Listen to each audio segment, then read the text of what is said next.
encher a botija de azeite, de que Deus não vai deixar faltar nada para a gente. Aleluia.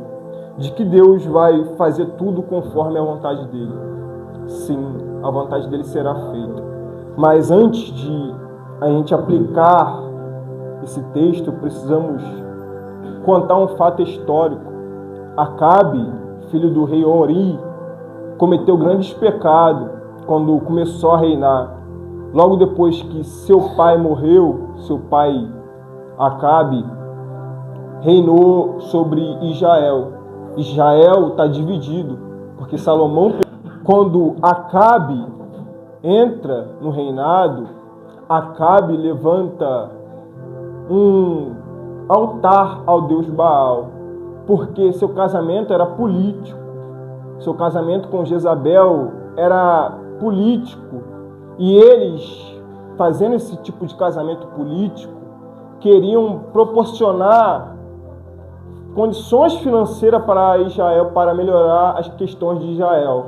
Só que Israel nunca dependeu de questões políticas para ter boas utilidades, para poder ter boas condições financeiras. Aleluia. Israel nunca precisou de pessoas no trono para ser realmente preenchido. Aleluia. Israel nunca precisou de coisas materiais para ser preenchido. Aleluia. O problema de Israel sempre foi espiritual. O reino está dividido. Reino do sul e reino do norte. Aleluia. Acabe está reinando em Samaria. Está levantando altares.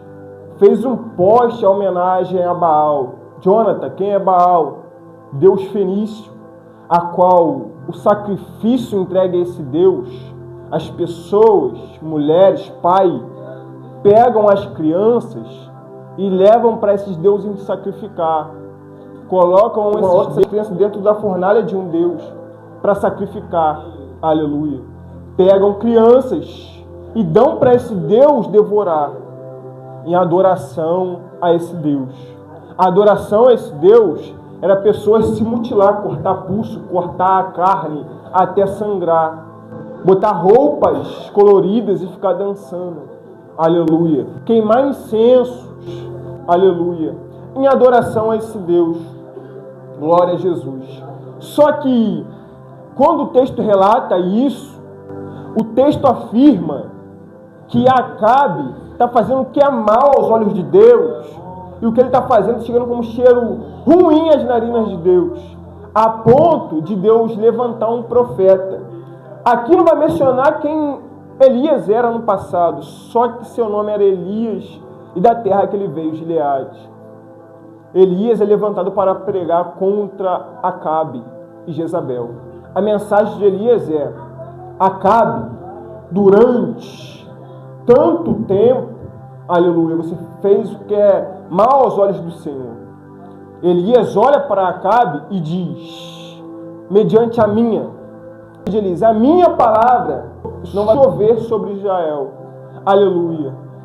Agora, toda a cultura que aquele povo estava vivenciando, toda liturgia de culto falso, falsa adoração, estava trazendo maldição para aquela terra. Aleluia. Politicamente falando, quando as pessoas elegem alguém que não tem direito de estar ali, as coisas ruins apertam no bairro, na cidade ou no país. A gente está vivenciando isso. Aleluia. Mas eu não quero falar de política, eu quero falar do que Deus revelou para mim nesse texto. A gente olha para esse texto e vê a palavra morte mencionada 4 vezes. 4 vezes a palavra morte é mencionada. Aleluia. Só que Acabe recebeu uma palavra dura, uma pregação dura de Elias. Quando Elias entrega a palavra dura, Acabe não se arrepende, pastor Ezequiel. Aleluia. Então, Elias é perseguido. Elias é obrigado a fugir para o ribeiro de Querite, sendo que a palavra dele foi: mediante a minha palavra não vai chover mais. Mas só que Deus não depende de localização geográfica para trabalhar na minha e na sua vida. Aleluia. Ele não depende do que eu e você vivencia no momento para trabalhar na minha e na sua vida. Ele depende do nosso arrependimento, do nosso coração. Acabe não se arrependeu, mas Elias entendia de quem ele dependia. Então ele decide fazer o que Acabe não quis fazer, obedecer a palavra de Deus. Elias, vai para o ribeiro de Querite. Porque olha o que Deus diz, que lindo. Eu ordenei que os corvos te alimentem. Corvos, no original, é animais malditos. Por quê, Jonathan? É uns animais que levam a morte para qualquer lugar que eles chegam. Aleluia. Mas em outros contextos, corvo significa algo espirituais de provisão. Nesse contexto aqui. Elias chega no ribeiro de Querite. E olha como é que a vida de Elias é perfeita no ribeiro. Tem café da manhã, pão fresquinho saindo da padaria pela manhã. Pela tarde, tem churrasco, tem carne para Elias. E durante a tarde, a manhã e a noite, tem água fresca de um ribeiro. Aleluia. Não está faltando nada para Elias. Só que Elias não é alguém como nós, seres humanos, falhos, dependentes. Elias tem uma fé não fingida. Então ele acredita na provisão do Senhor mais do que qualquer outra pessoa. O cenário é de morte. O cenário é de que nada vai dar certo. Mas Elias decidiu ter fé. E às vezes a porta fecha. O casamento está quase sendo destruído. Aleluia. Tudo no armário cessou. Sabe qual é a reclamação do ser humano? Vou murmurar. Lembra do povo no Egito? Eu não vou entrar nessa história, só para você refletir. Você lembra de onde que Deus te tirou? Isaías me ensina que ele é de eternidade a eternidade. Diogo, o que significa isso? Ele estava no meu passado. Ele está no meu presente. Ele está no meu amanhã. Por que eu vou temer? Elias entende isso. Então Elias vai fazer o que, Jonathan? Obedecer. O resultado da nossa vida não está no nosso medo, mas está na nossa fé. E só tem como ter fé quem obedece. Jonathan, quem não obedece? Aleluia. Vai acreditar em coisas terrenas. Quer ver? Acabe está acreditando em quem? Para a chuva voltar a acontecer. Para voltar a ter provisão. Deus terreno. Baal não existe. Aleluia. Ele é feito por mãos humanas. Ele tem mãos, mas não apalpam. Tem olhos, mas não enxergam. Tem pés, mas não caminham. Tem boca, mas não fala. Mas só que o Senhor dos Exércitos, antes mesmo de nos responder, já está enviando a provisão. Por quê, Jonathan? Tivemos fé. Aleluia. E agora, Jonathan, o ribeiro secou. Porque quando eu profetizo, eu tenho que ter maturidade, responsabilidade e disposição para viver o que eu estou pregando. Aleluia. Sobre a minha palavra, não é a palavra de Deus. Elias falou isso aqui. Sobre a minha palavra. Então, Elias, você vai ter que viver o que você pregou. Não vai ter mais água. Não vai ter mais chuvas. Então, você vai viver do que você está pregando. Elias, vai para Sarepta de Sidom. Porque o ribeiro vai secar.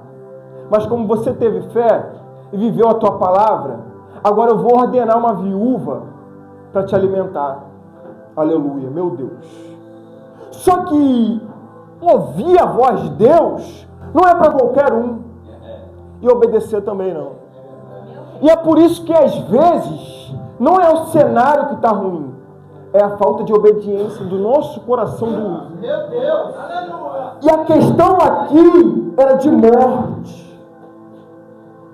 Como é que o cenário estava inserido aqui? Não tem esboço aqui. É porque essa palavra é tão forte ao meu coração que às vezes eu preciso olhar para a Bíblia para poder entender o que Deus está palestrando ao meu coração. E vocês vão entender. O cenário aqui é de morte. Porque onde tem reino dividido, a presença de Deus não habita. Se a presença dele não habita, não tem providência divina. O pai de Acabe levantou falsos deuses. Acabe seguiu o mesmo caminho. E eles copiavam quem? Jeroboão. Então o pecado estava permanecendo em Israel. O problema não é o pecado, é a falta de arrependimento, é a falta de amor. E a falta de amor e arrependimento leva à morte.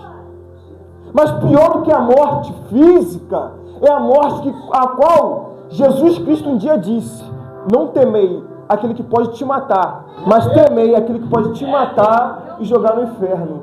Essa palavra está ardendo no meu coração, porque antes de cortar aí, corta aqui. Eu preciso saber o que eu estou falando. E só sabe quem um dia passa pela situação. Vocês acham que é só vocês que um dia teve ansiedade, depressão, morte espiritual? Aleluia. A questão do anseio na vida por conquistar coisas terrenas, físicas e materiais, nos dias de hoje é grande. Por que você acha que acontece guerras políticas, guerra entre casais, guerra entre seres humanos? Pastores, perdoem a minha retaguarda, mas eu vou ter que falar isso aqui. Até pastores guerreiam entre si, para saber quem tem mais unção, quem prega mais, quem pastoreia melhor, quem tem mais congregação. Mas a ordem que Jesus deixou não é abrir tantas igrejas para você ter nome, fama. Pregue a multidão para você ser conhecido. A única palavra foi ide, é a ordem. Se eu não pregar, as pedras vão pregar. Se eu não clamar, a alva vai louvar.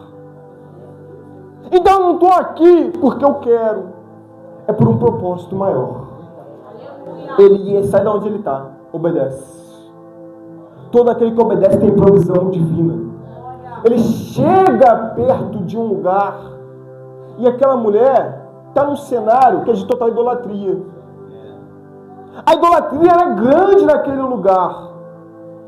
Jonathan, a idolatria é grande, sim. Mas o que ela está fazendo? Pegando graveto, pegando lenha. A lei na tipificação bíblica é colocar fogo naquilo que está se apagando. Colocar essência naquilo que não tem mais essência.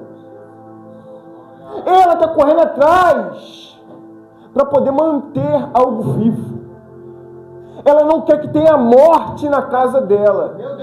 Então todos os dias ela está pegando lenha, graveto, lenha, graveto. Isso aqui significa, sabe o quê? Todo dia aquela mulher estava orando, de joelho no chão. Oração. Jonathan, mas o cenário que ela está vivendo é de idolatria. Mas em meio a uma idolatria, olha, a gente olha para o Brasil, tem crente orando? Sabe o que Segunda Reis me ensina? Se o meu povo, Deus está dizendo, se o meu povo, não é quem está lá fora no mundo, se o meu povo clamar, eu ouvirei. Vou sarar uma pessoa? Não, eu vou sarar a nação. Se o povo da igreja clamasse, tivesse pegando lenha, o Brasil, seropédica, não estaria do jeito que está. Escasso. Às vezes passamos necessidade por conta das nossas próprias responsabilidades. Queremos ser, queremos ter, mas não queremos dobrar joelho. É necessário pegar lenha para manter o fogo aceso. Olha para Paulo, eu não vou entrar nisso. Em Malta. Está pegando lenha. Aleluia. E essa mulher pegando lenha, ouve a voz do profeta. Mulher, preciso de água. Sabe de onde que Elias tinha vindo? Do ribeiro. Tinha água. Você percebeu que se eu dar um gole nessa água, eu vou beber ela de novo. Isso aqui é a água. Elias bebeu água no ribeiro, mas voltou a ter sede. Eu posso beber essa água todos os dias, pastores, mas eu vou tornar a ter sede. Mas sabe o que Jesus, grandão da Galileia, falou para uma mulher em Samaria, onde era a atual idolatria desse momento? Se mulher, se você soubesse o dom de Deus, soubesse quem fala contigo, você ia me pedir água de beber, eu te daria água que jorraria para a vida eterna. É algo que não sacia por um momento. É algo que leva para a vida eterna. A gente está falando de morte aqui. 4 vezes a morte é citada nesse texto. Deus. Aleluia. A mulher ouve. Aí ela entrando dentro de casa, ela escuta de novo: mulher, traga para mim um pão. Aleluia. Pão na tipificação bíblica. Quem se lembra de Jesus em João capítulo 6? Jesus está pregando, está entregando o que a maioria das pessoas vai pedir nas campanhas. Se o pastor me permite abrir o blazer. Está pedindo, pastor. O povo está correndo atrás de Jesus pelo mesmo motivo que o povo vem das igrejas atrás de campanhas. A chave está descendo. Deus vai assinar uns papéis lá para você. É a campanha. Deus vai agir na sua área financeira. O povo está andando atrás de Jesus em João capítulo 6 por conta disso. Só que Jesus muda a mensagem. Ele não cura mais enfermo, não entrega mais revelação. Qual é a mensagem, Jonathan? Eu sou. Elias queria o quê? Pão. Eu sou o verdadeiro pão vivo que desceu do céu. Eita glória! Aleluia. O que Elias queria? Esse pão. Aí o povo, quando Jesus estava pregando, começa a sair do mais velho ao mais novo. Jesus olha para quem está no altar. Pedro, Tiago, João, vocês que comem comigo, prega comigo, não quer ir embora também não? Sabe quem se levanta? Aquele que é o mais apontado, o mais pecador, o mais falho. Pedro. Senhor, mas para onde iremos nós? Se só o Senhor tem. Se só o Senhor tem palavra de vida eterna. Só o irmão ali pegou. Aleluia! O cenário aqui é de morte. Mas só que Elias precisa de pão. Bebeu água. Comeu pão, bebeu água. Necessitava de pão. E a mulher entrando dentro de casa vai dizer o seguinte: olha, não tenho. O que eu tenho é só uma botija e um pouco de azeite. Para poder fazer para mim comer e morrermos. Comer e morrermos. Alguém vai comer e morrer. Mas tem um pouco de azeite. Tendo um pouco de azeite, ainda tem um pouco de esperança. Aleluia. O cenário é de morte, mas tem um pouco de azeite, minha irmã. Tem um pouco de azeite. Aleluia. Por que tem um pouco de azeite, Jonathan? Porque ela era uma dona de casa. E Deus não procura quem está desocupado. Mas também Deus não procura quem está ocupado o suficiente para que não pudesse adorá-lo. A mulher estava pegando lenha, mas era dona de casa. Ela pregava graveto, mas era dona de casa. Aleluia. Só que o texto está dizendo que ela ainda tem um pouco de azeite. Porque ela é dona de casa, mas tinha lenha. Ainda tem um pouco de azeite. Se tem um pouco de azeite, ninguém vai morrer hoje. Ninguém vai morrer hoje. Aleluia. A palavra de Elias: vai e faça primeiro para mim, para depois você e seu filho. Quando a gente decide obedecer a palavra na risca, não falta nada. Pode bater o dia, mas Deus vai enviar a providência. Independente da providência. Mas nós, como os cristãos, às vezes falhamos. E não é errado falhar, sabe por quê? Existem 2 palavras no capítulo 2 de Gênesis que me chamam a atenção. Itzar, que é Deus criar a gente, formar. Essa palavra é formar o ser humano do pó da terra. Pó da terra. E Itzer, que é Deus preencher a gente com algo pelo lado de dentro, sentimentos. Então ele conhece o que ele colocou dentro da gente, ser humano. Ele sabe a nossa inclinação, desejos e vontade. Falhamos, erramos. Ele sabe disso. Mas o errado é negligenciar a vontade dele. Não é errar. É eu olhar para o meu erro e dizer: não tenho mais condições de viver. Vou desistir. Aleluia. O cenário é de morte, mas a mulher decidiu obedecer. E quando essa mulher vai e faz primeiro para Elias, observe o texto. Ela teve azeite para ela e o filho dela e o profeta comer até que aquele tempo se encerrasse, até que a chuva retornasse. Azeite, pastor. Ou seja, não faltou vida. Mas o cenário ainda é de morte, porque ainda existe idolatria. E quando existe idolatria, não é só necessário ter azeite, mas é conservar o azeite que é puro. Olha o texto.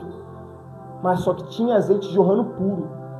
O azeite não pode ser qualquer azeite. Não adianta eu vir aqui falar línguas estranhas. Não adianta eu cantar corinho, eu gosto. Os irmãos me perdoam. Não adianta eu só profetizar coisas terrenas, cantar o melhor louvor, pregar a melhor teologia bíblica, se não tiver azeite puro dentro do meu coração. Sinceridade, humildade. Se eu não diminuir e ele crescer. Sabe por quê, minha irmã? Eu não sou. Eu não tenho, eu não mereço. Ninguém aqui merecia, mas a graça dele nos alcançou. Era para todos nós estarmos mortos dentro do inferno, mas a graça dele te alcançou. Te alcançou. Te alcançou. Vida. Por quê? Ele olhou para o nosso itser, coração, humildade, essência. É sincero? Então é puro. Então o que acontece, Jonathan? A mulher chega para o profeta e diz: o que você veio fazer aqui? Acusar o meu pecado? Porque meu filho morreu.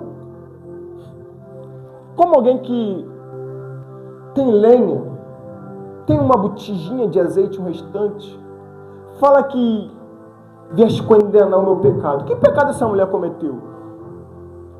Às vezes, achamos que pecado é só adultério. Às vezes, achamos que pecado é só fofoca, falar mal do irmão, ou brigas. Mas não. Às vezes, pecados são sentimentos ruins que existem dentro da gente, que não conseguimos libertar.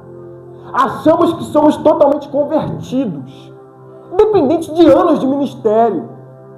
Às vezes somos só apenas convencidos. Se Deus é eterno, conta para mim, quem criou Deus, já que você é totalmente convertido? O seu silêncio me responde. Ninguém conhece Deus por completo, então ainda não somos totalmente convertidos. Estamos obtendo a conversão. Romanos capítulo 3, não somos santos. Alguém santo entrou na nossa frente para que não pudéssemos morrer. Então todos os dias buscamos a santidade. Não somos, mas buscamos. Então essa mulher, ela mesma expõe: vieste condenar o meu pecado. Elias é humilde. Lembra que eu falei que o azeite puro revela a humildade? Olha o texto. E ele pegou do braço da mulher com humildade a criança, levou para o alto. Só que o nosso problema, minha esposa, é a gente pregar nossos problemas, pastora, e levar para quem não é para levar.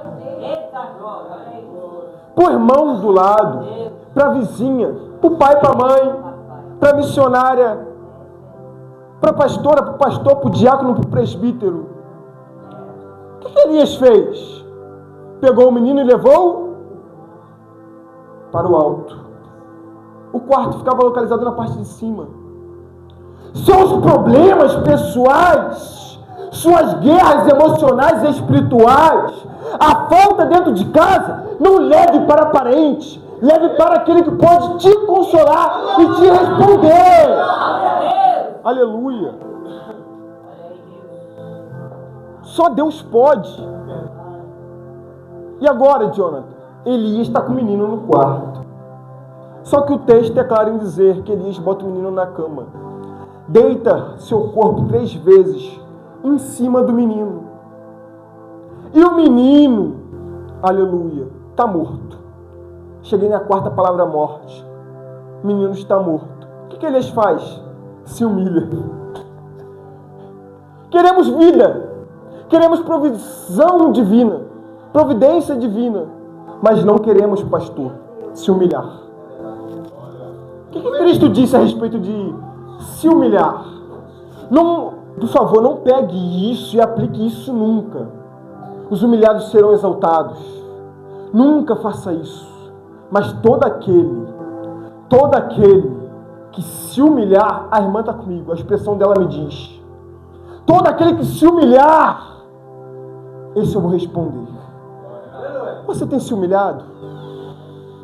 Não adianta eu vir aqui dar uma saudação de 5 minutos por conta da ordenança do pastor, ou de 3, ou de 1 hora, ou pregar 2 horas, se eu não me humilhar no secreto. Eu falar para Deus, Deus, eu sou pecador, pobre, miserável, eu não mereço. Paulo me ensina isso. Homem miserável que sou. Não me adianta nada. Adianta, o que adianta? Senhor, eu não tenho. Eu não mereço. Mas, por favor, tenha misericórdia da minha alma. Elias fez essa oração. E agora? Elias pega o menino vivo, pastor, e entrega na mão da mulher. Seu filho está vivo. Eu encaminho para o final e fecho a minha Bíblia. Tinha azeite? Tinha. Jonathan, e para ter azeite, o que a gente precisa fazer? Quem lembra de Jesus no Getsemane? Monte das Oliveiras. O azeite, para ser extraído, precisa ser esmagado. A azeitona da oliva precisa ser extraída. Precisa amassar a azeitona. Nos tempos antigos, eles pegavam o lagar e amassavam a azeitona ali. E saía o azeite. Nos tempos de hoje, são ferros com 4 partes, que amassam com ferro. Um homem vai lá, fecha o ferro e aquele azeite é extraído. Jesus Cristo está no Monte das Oliveiras. E a oração de Jesus Cristo é, meu amigo, Pai meu, sempre vou pregar isso daqui. Por que me desamparaste? Se for possível, afasta de mim esse cálice. Alguém pode me dizer o que era o cálice de Deus? Aleluia. A ira dele. Portanto, todas as vezes que Deus estava irado com o povo, Deus se afastava do povo e via outra nação e pegava e exilava o povo. Certo? Por que Jesus está orando isso? Porque Isaías, capítulo 53, me diz que Jesus Cristo estava com todos os nossos pecados. Pelas suas pisaduras nós fomos sarados. Pecados nas costas, Jonathan? Jesus estava? Estava. Alguns dizem que a maior dor de Jesus foi na cruz, mas não foi. Olha no Getsemane. Jesus está sendo extraído. Deus está amassando Jesus no Getsemane. Pai, se for possível, afasta de mim esse cálice. Não, preciso de azeite para o meu povo. Mas seja feita a sua vontade. Obediência. Jesus respeita o Pai. Está sendo amassado no jardim de Getsemane. Aleluia. O azeite está sendo extraído. Nós somos o filho da viúva. Nós somos os filhos da viúva. Elias tipifica Deus. Aleluia. E o azeite? Cristo. Jesus Cristo está no Getsemane. Chega Judas, todo mundo, os antigos das sinagogas, sacerdotes. Malco pega Jesus, leva para Pilatos, Pilatos leva para Herodes, fica naquele jogo. Joga Jesus de frente para o povo e pergunta para o povo: quem vocês querem, Barrabás ou Jesus? O povo olha para Jesus e Barrabás e escolhe Barrabás. Só que a tradução do nome Barrabás, de trás para frente, é Arbás. Abba, Pai. Estão clamando. Os filhos de Deus. Barrabás. Os filhos de Deus somos Barrabás. Então a cruz quer servir para Barrabás pendurar em Cristo, Isaías 53. Ele estava com nossos pecados nas costas. Está em caminho ao Calvário e eu estou encerrando. No caminho do Calvário, ele está com a cruz. Ele recebe a cruz e é colocado ele. E na cruz a oração dele muda. Não é mais Pai meu, igual no Getsemane. É Deus meu, porque me desamparaste. Aleluia. Elohim, Elohim, sabachthani. Porque me desamparaste. Por que ele está falando isso? Porque agora ele não é mais filho, ele é servo. Pelo meu e teu pecado. Ele fala assim, tetelestai, está consumado. Expiação completa pelo meu e o teu pecado. O que significa isso? O azeite todo está sendo extraído naquela cruz, porque no jardim já foi amassado. Ele morre na sexta. No sábado toma a chave do inferno, pela minha e tua vida que estava amarrada no inferno. Mas no terceiro dia, o filho da viúva viveu. Glória a Jesus. Mas no terceiro dia, ele ressuscitou. O filho da viúva está vivo. E agora, Jonathan? Ficar em Jerusalém, até que do alto seja revestido de poder. O azeite vai descer. Mas eu não vim descer aqui o azeite físico, o azeite material, o azeite que fala a respeito de provisão terrena, mas o azeite espiritual. Todos são cheios do Espírito Santo. Aleluia. A igreja possa se colocar de pé nessa noite.